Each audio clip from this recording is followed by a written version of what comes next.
para mag-evaluate sa mga kaigsunan nato dito sa Iligan. And salamat po sa Ginoo nga dili na tayo kusog yun o kanang hangin kaayo ang atong gilabay ng mga adlaw. So sa tunga time kay murag kay bakit kay murag gusto nila i-evaluate ang tanan nato ba? Pero murag paminaw nga mga ito, murag linaw naman kayo man panahon. Pero yung mo si Papa, tingnan na daw itong bagyong akam daw ito na nga linaw na daw ito pero di kalit ang kusog. Pero ang importante diha bitaw na naayoy kanang preparasyon. And daghan gyud ang wala lang gyud nakaprepare ato ang mga trabahante. So kay nakalitan na ito pag-desyon sa ano trabaho, pinakalit kayo, lugay kayo makasuspend, dali ra kayo makabalik sa maka-cancel sa atong suspension. Pero sa timong simana, itong niya pasalamatan ng Ginoo kung siya ang pamaayo. Kaya ang tanan, nagi rason, ang tanan nagi God is in control ng tanan natong panghitabo sa panginabuhi. Isa sa ato ang mga sitwasyon sa ito ang adlaw-adlaw na pagkinabuhi. And sa ito ang emphasis for this month, padayon ta na mag-isipot about encouragement. So for this whole month, kaninga emphasis itong isputan about encouragement. What does the Bible say about encouragement? Unsa man ang iyang gisugo about encouragement? Unsa man ang mga examples sa Bible about encouragement, muna itong mga isputan for this whole month.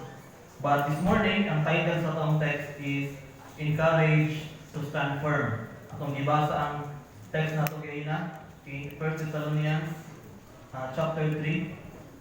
Actually, whole chapter ang atong sutan karon. And sa akong pagsugod, let me share a story kung sa usa ka bata sa iyang inahan. So, sa kadlaw, a young boy came home and gave a paper to his mother or kanang letter. Ginan siya na, my teacher gave this paper to me and told me to only give it to my mother. Wala niya bibasa, pag-ulit niya yung mihatas sa iyang mama. And then, pagbasa sa iyang mama, his mother's eyes were tearful as she read the letter out loud to her child. Ang gimon sa letter mo ni, your son is a genius. This school is too small for him and doesn't have enough good teachers for training him. Please teach him yourself. Nag-ikuan siya sa eskwelahan niya. Sobra na ka-bright na kulit sa iyang mama. Samtang naghilak na nagbasa. Nang ikaw na lang magtulog sa iya, ha? Nabayin mo na ng bata rin, genius niya. Ibaliban ng eskwelahan. Muna na itabo, no? Muna na itabo.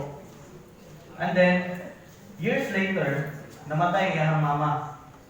And he found that same letter in her old drawer. On the paper was written, your son is mentally slow. We won't let him come to school anymore. So, pinaka-tuwing nilabay, pagbasa niya sa letter, lahi na yung content. Ang sulod ay, kanina mong anak, bulok ko o ginanimot na ako sa eskwelahon. Pero lahi ang isulti sa iyang mama. So, grabe kayo siya ka-emotional. Magbasa niya ang hilot. Grabe niya ang gihimo sa akong mama. Imbis nga iya akong i-discourage, iya akong i-encourage. Nga ayaw ang genius. So, on his diary, iyang isulat. Niingon siya, Thomas Alva Edison was a mentally ill child whose mother turned him into the genius of the century. Si Thomas Edison dahil ito bata. I-homeschool siya sa iyang mama. Hangtod niya nahimo siyang genius of the century. Mga famous niya nga invention kanang light bulb, kanang sound recording, kanang dako bitaw nga plato, o kanang mga kanang sa salida kanang motion pictures, usa na sa iyang mga ipang invento. Ato makita diri ang point sa story nga unsa ang positive impact sa usa ka encouragement sa usa ka tawo. No, kana words lang na siya pero makahimo na dako kaayo nga impact sa usa ka tawo. Same way sa church. Ang encouraging words makahatag gyud siya og dako nga impact sa kinabuhi sa tawo. But sadly, it is the same sa opposite. Ang discouraging words makahatag pud siya og dako nga impact sa kinabuhi sa tawo. Muna ang usahay problema sa mga churches karon nga ano daw wala may kabalo or kita na wala kabalo sa atong tagsa ng mga struggles, no? Kani sa ilang sitwasyon ang struggle nila kay ubos ang pagtanaw siya anak ba wala ang teacher nga wala may problema yung anak nga ba kung iya ka tong gibasa o tinuod sa mama kung si may tabo siya anak siguro ma-discourage din siya, di na siya ganahan ng eskwela. Mahimo na lang siya pabadlong. Siguro wala tayong sugang ron. Ano ba no? So, ang positive words, kung ma-apply yung tarong, dako ni siya ganang kahimuan ba? Sa church po, wala man nakabalo sa mga struggle sa matang usa. No, uban siguro stress ka sa trabaho, ang uban na ay mga kanang problema sa pamilya, ang uban na ay problema sa kwarta, ang uban kapoy na sige pangalagan sa Ginoo. No, wala ka kabalo ba sa ilahang kanang gipang sa ilahang experience kada adlaw. Mo nang sige na ako mabasa sa Facebook. Yung dito na always choose to be kind. No, kay wala ka kabalo kung saan giagihan ang tao. Sa kinsa imuhang masugatan sa dalan, always be kind sa ilaha. Kay wala ka kaila sa ilang story. Siguro ang uban ato, one click na lang pakamatay na. Tapos ikaw nagusugatan kaniya. Nya ikaw pud gayud ka harsh manunti. Nya mo to yung makapatrigger sa iya nga magkuan na lang siyang pinabuhi. No, always choose to be kind.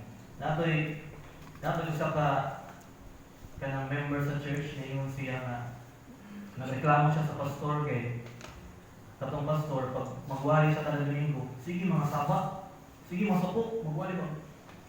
Tama na yan kay mga ano, gadluman nga ba? Kada Domingo yun na sige sa tanang mga saba ba masuko. Karon yun katong member na siya imbis na may simbahan para may ma-relax, para may ma-comfort kaysa balay problema. Pag-abot sa church, kasama ang gihapon ni. Wala na may peace ani. Nga na ba? So, ang iyang giisip nga maka-comfort sa iyang lugar, usahay na himong makapabukat na sa iyang pagbati. And instead of criticizing, instead of comforting, ang ginahimo usahay nato nag-criticize. No mo problema. Usahay instead nga paminawan lang unta na siya, ang ginahimo sa mga daghan sa mga tao karon, gina-judge. Instead of caring sa iya, ang ginahimo gina-compare na niyo siya. And because of this, daghan nga mga Kristohanon, daghan nga mga tao ang hinahinay nga nagapalayo sa Ginoo, nagapalayo sa simbahan tungod kay ang sitwasyon niya sa gawas o sitwasyon sa simbahan, walay kalahian. Discouragement ang iyang maabtan permente. Nung muna yung problema usahay sa daghan ng mga Kristohanon. No, walay kinaiya nga magdadasin. So sa ato ang teksto, atong ibasa ina, story ni siya ni Paul o ang Thessalonian Church, no, Thessalonian believers. So, sa atong text ngayon akong usapang pagbasa sa atong main text sa verses 6 to 7.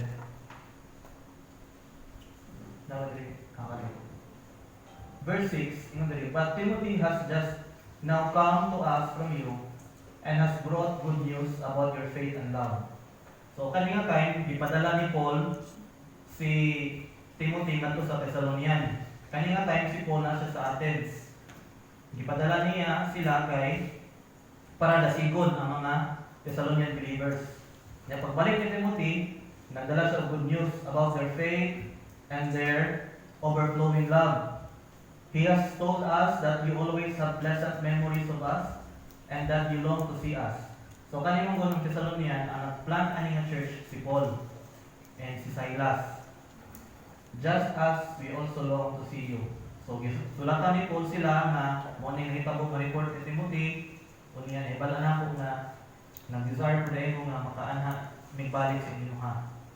And then verse 7, therefore brothers and sisters, in all our distress and persecution, we were encouraged about you because of your faith. So kanina time si Paul, sila Timothy, naka-experience po sila mga kalisod sa ilahang ministry and persecution. But na-encourage sila tungkol sa nabalitaan niya nga good news about sa Thessalonian believers. Nung muna itong isputan this morning. But first, let us pray. Before tayo magpadayon, let us pray. Father God, we thank you sa inyong message for us this morning. Tuloy may Ginoong ang masabtan, ang mga mensahe about encouragement. Kung giunsa ni Paul pag-encourage sa mga magtutuo sa Thessalonians, o giunsa po kini nga gigamit ni mo Lord to encourage him and unsa iya ang gibuhat Ginoo. Father God, we pray nga makatapon mi ni aron nga kami po maka-apply to me sa among panahon karon. Kung saan mo pagdasig ngadto sa uban. Ug unsa ang nga kami madasig Ginoo. Pinaagi sa imong tabaw. Father God, ang ginasalig sa imong tanan in Jesus name. Amen. So sa ato ang gibasa ng teksto, mabal-an nato nga ang gusto sa Ginoo nga magdinasigay ta tungod kay makapalingkod man sa ato ang pagtuo. No part or usa sa mga pamaagi para muligod ang ato ang pagtuo is ang pagdinasigay. No according sa sulat ni Pablo sa iyang sulat kadto sa Thessalonica. But ang question karon, how does God encourages His people to stand firm in faith? Kung yun sa maniya pagdasig, yun sa paggamit sa Ginoo ang mga katawan niya para magdinasigay sa matag usa. So muna itong mga isputanan, tulog ang mga butang natong isputan this morning. Una, God encourages us by sending people. No, magpadala sa mga tao to strengthen our faith. Kaduha, God encourages us through the faith of others. And yan, ikatulo, God encourages us by strengthening our hearts through prayer and love. So una, God encourages us by sending people to strengthen our faith. In verses 1 to 5. So kanina passage, kung atong basahon, hisgot siya usa ka kanang pastoral care ni Paul ngadto sa mga Thessalonian believers tungod sa persecution. Kay nabalaka man siya sa ilahang spiritual condition. Kay kaning Thessalonian church during that time, bago pa ni sila nga mga Kristohanon. Bago pa sila nga mga magtotoo. And grabe ka kusog ang persecution nato nga time. Especially kay gipalibutan sila og mga Hudiyo o mga Romano nga naga-persecute sa ilaha tungkol sa ilahang faith. Kay kanimong God, kani siya nga reference or kani nga pangitabo pagtanong ni Paul o ni Silas sa Thessalonian believers. Mabasa natin sa Acts chapter 17. No, connected niya siya sa Acts chapter 17 nga nakaadto sila Paul ug Silas ani nga lugar sa Thessalonians. And then sulod sa Jewish synagogue, reason sila about God.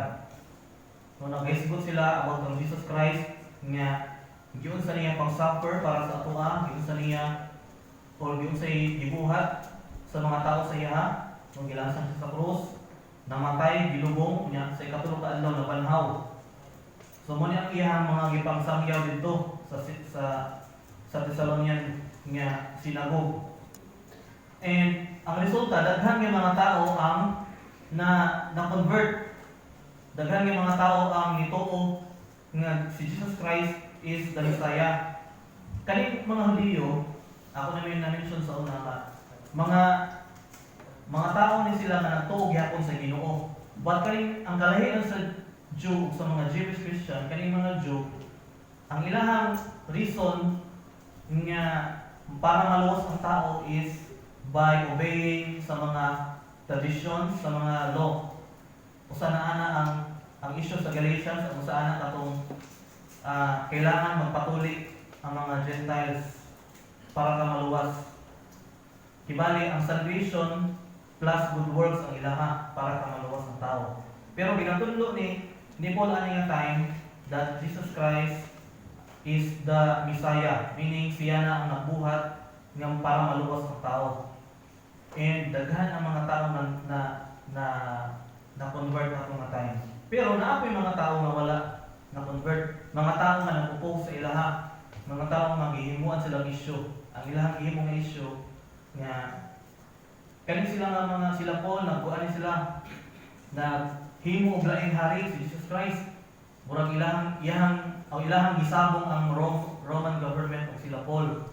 Kay during that time they are still under sa Roman government. No, sa katong Herod or isa to ilang king ato. So gikuan nila, gisultihan nila nga nag-create sila og king, ganahan mo yung king ang Roman government. Mo to ang gihimo, dakpon unta sila, pero gitabangan sila sa mga believers o gipa taka sila. So muna yung nahitabo. Muna kanina time, si Paul di siya makabalik. Muna si Timothy ang iyang gisugo. So, ang gihimo ni Timothy dito to strengthen and encourage you in your faith. Sa uban version, establish or to strengthen. Kunya to encourage their faith. Kay nabalaka si Paul kay kusog kayong persecution. Iya muna basin mubiya sila sa ilahang pagtuo. And then si Timothy naa siya duha ka purpose, no? To strengthen, meaning ang pasabot ibalik ko sila sa ilahang faith ba nganong nagtuo sila sa ilahang faith. Gusto ni Timothy nga i-review ang ilahang salvation nga you are saved because of faith. No, walay lain nga piling mabuhat ang tao para luwason niyang kaugalingon. Pinaagi lang sa gibuhat ni Christ on the cross. Gusto ni Paul nga mahimong lingkon ang ilahang pagtuo. Kanya kaduha, by encouraging them, boto sa bot, remind sila ni Paul nga wala mo naginusara sa inyong mga pag-antos. Kay kami po, nag-aantos po mi, parihatag mga experience, and kami nagapadayon mi sa among pagtuo. O kamo po dapat magpadayon mo sa inyong pagtuo. Kaya ang Ginoo muhatag siya o kanyang kalingkon sa atoa, muhatag po siya protection sa atoa. No muna yung mga pagdasig ni Timothy sa ilaha. And in verse 4, muna iyang gingon, we kept telling you nung sa una pa yun that we would be persecuted. No muna iyang pagdasig. Meaning, ang mga afflictions, mga pagsulay are not new sa mga believers. No, ang Kristohano wala na pasabot nga hayahay ang kinabuhi. Dili pasabot nga Kristohano na ka, wala na kay problema. Ang nakalindot lang sa Kristohano kay natay Ginoo nga atong madulan, no, Ginoo nga motabang sa atoa. Mo na ilang pagdasig. And then si Paul naingon siya na sa verse 5, naghandog siya kay ang na siya term dito nga tempter. No, tempter nga mo weaken sa faith nila. So, ginapasabot na naay mga gihimo ang kaaway para atakiwan ang ilahang faith. Usahay wala na po ang nahitabo sa kung adlaw-adlaw nga pagkinabuhi. No, naay mga higayon nga sulayon po natong pagtuo, di ba? Naay mga higayon nga kanang i-discourage ta sa kaaway. Naay mga higayon nga tagaan ta niya og mga problema aron nga di ta makapadayon sa pagsimba. Tagaan ta sa kaaway problema para ta kapuyon mo simba. Para makonflict atong schedule sa pagsimba. No na yung mga anak, yung mga pangitabo hangtod karon. And usahay ang problema sa karon nga mga Kristohanon o sa mga churches karon nga naapod day no namatay lain-lain nga mga struggles. But instead of building each other, instead of edifying one another, ang ginahimo na hinuon nag hatag og discouragement na hinuon no? Through words or through actions. Akong gimension ganina, instead of i-comfort ang atong mga kaubangan nga naa sa pagsulay, usahay sa wayon hinuon, usahay i-judge, usahay kanang kuha na hinuon iyang faith, i-question. Manong nakuha mong ka, di ba? Kristohanon ng bangang, may manani man, di ba? Naimunana ba? May encourage ka, murag i-sulayon imong pagtuo. O hanod karon, mao po na ang reality sa itong kinabuhi. Nung kita mo siguro tanan, no, dahil lahat ng tagpamaagi kung giun sa pagsulay ang ato ang pagtuo. O kung ano yung problema sa daghang yan mga churches. O ang pinakadako po yung problema, usahay, kaya wala yung mudasig. Murag, wala ba, ang nahitabo mong kay nag-iyahay na lang ba? Na yung mga simbahan nga nagasimba, tuon mo, kauban mo sa simbahan, pero usahay, wala mo nag-ilhanay. O dili na mo may kanang model sa church kaniadto. Ang model sa church kaniadto, mag-ilhanay mo, mag-inasigay, kanang naamoy close relationship ba? Mura na mo family, mura na mo sa community. Mo na ang model. Pero usahay ang mahitabo sa mga churches, murag wala nag-ilhanay.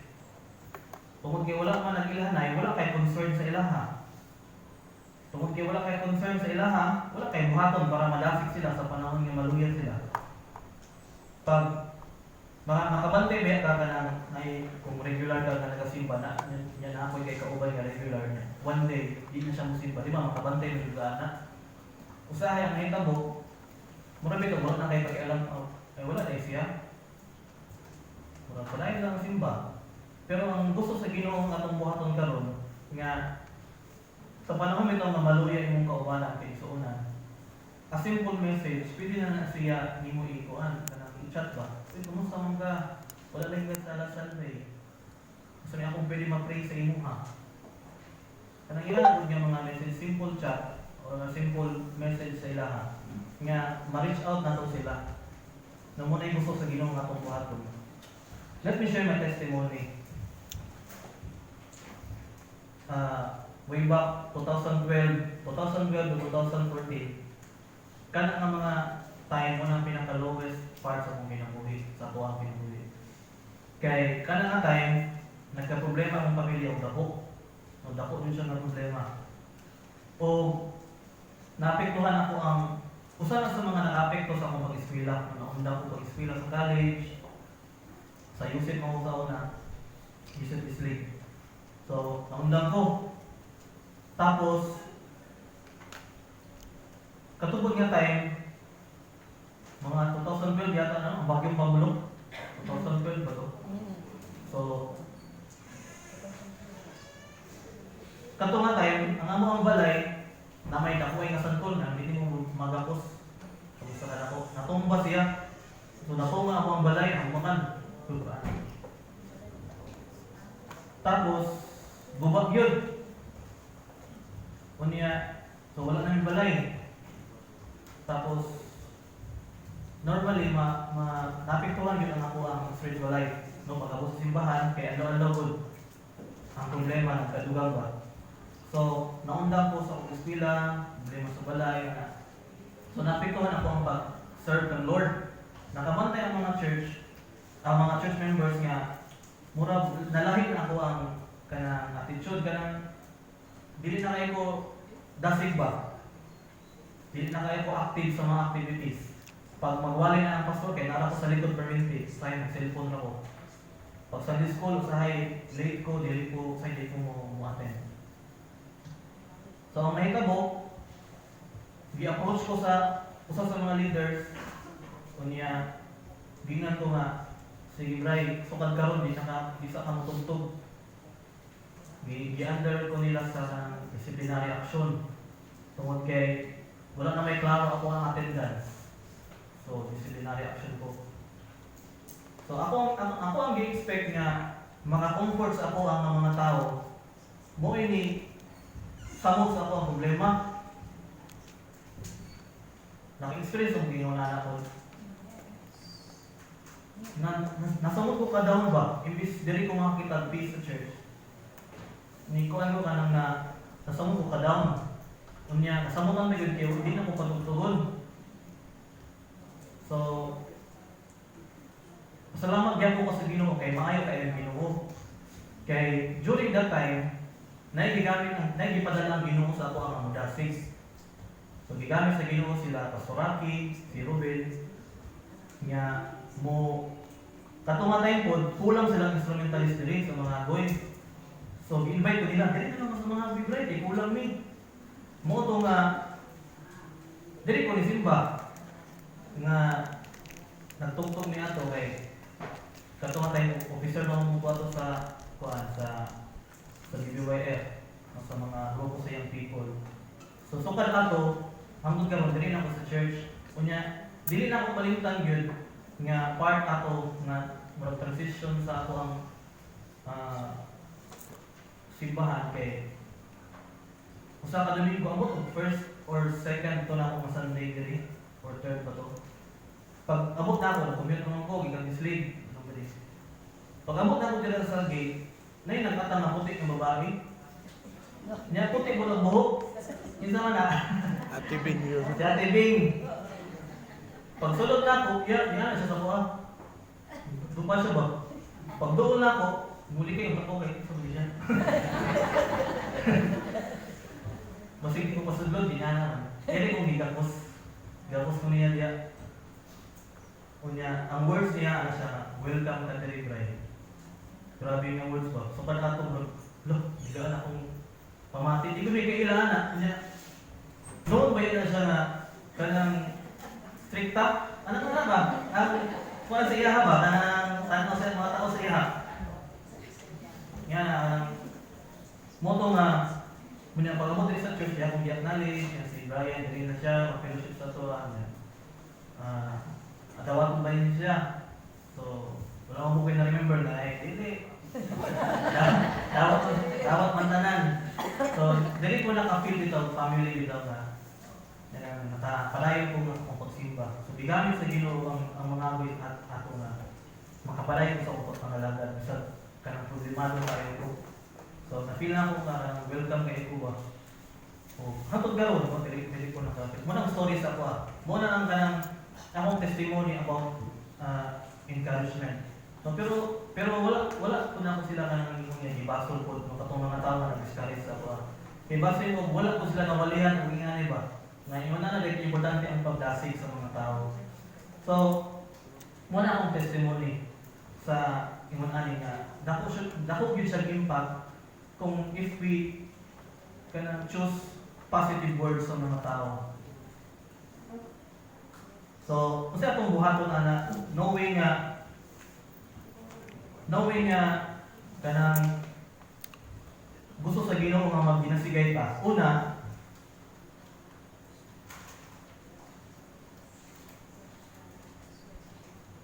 ang atong buhaton is allow others to encourage you. No, kaya mo kay panahon nga naipadala ang Ginoo ba nga dasigon ka. Na yung mga panahon nga na mo message sa imo nga dasigon ka. Pero ang gusto sa Ginoo nga allow them to encourage you. Kaya kung di po nimo sila i-allow sa imong kinabuhi nga mudasig. Ito katong time kay pag-invite nila sa kuha ko, dili na ko. Pass lang ko sa kay wala pa ko ganahin. Kung ingan akong gibuhat, siguro wala na ako sa simbahan mag-serve. Muna nga, allow others to encourage you. Ayaw i-isolate mo ang kaugalingon. Kung mahimo i-share yung struggle sa ilaha. Kung mahimo be open to prayer and support.